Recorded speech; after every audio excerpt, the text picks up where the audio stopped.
बंदर और मगरमच्छ। एक घने जंगल में नदी के किनारे एक बड़ा फलदार पेड़ था। इस पेड़ पर एक चतुर बंदर रहता था जो रोज ताजे फल खाकर अपना पेट भरता था।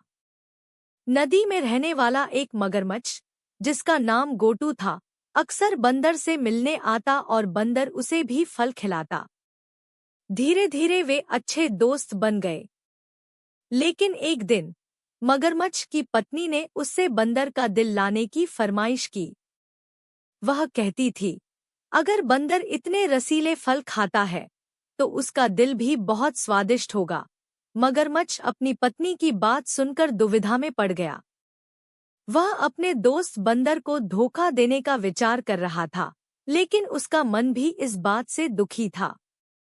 अगले दिन मगरमच्छ ने बंदर को अपनी पत्नी से मिलवाने का बहाना बनाकर नदी के पार आमंत्रित किया। बंदर, जो स्वभाव से भोला और दयालु था, तुरंत तैयार हो गया।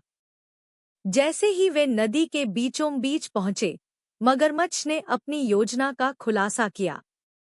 बंदर चौंक उठा, लेकिन उसने तुरंत अपनी बुद्धिमत्ता का इस्तेमाल किया। ओह, मैं तो अपना दिल पेड़ पर ही छोड़ आया, बंदर ने कहा।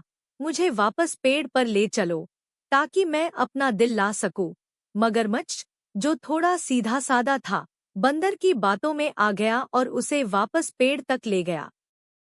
जैसे ही वे पेड़ के पास पहुंचे, बंदर फुर्ती से पेड़ पर चढ़ गया और मगरमच्छ से बोला, तुम मेरे सच्चे दोस्त थे, लेकिन तुमने धोखा देने की कोशिश की। दिल तो हमेशा शरीर में ही होता है, ये तो मैंने तुमसे बचने के लिए कहा था। मगरमच्छ को अपनी गलती का एहसास हुआ और वह शर्मिंदा हो गया। उसने बंदर से माफी मांगी और वादा किया कि वह फिर कभी धोखा नहीं देगा। बंदर ने मगरमच्छ को माफ कर दिया, लेकिन उसने सावधानी बरतने का फैसला किया। नैतिक शिक्षा। ये कहानी हमें सिखाती है कि धोखा देना कभी भी उचित नहीं होता और सच्ची दोस्ती का महत्व बहुमूल्य होता है।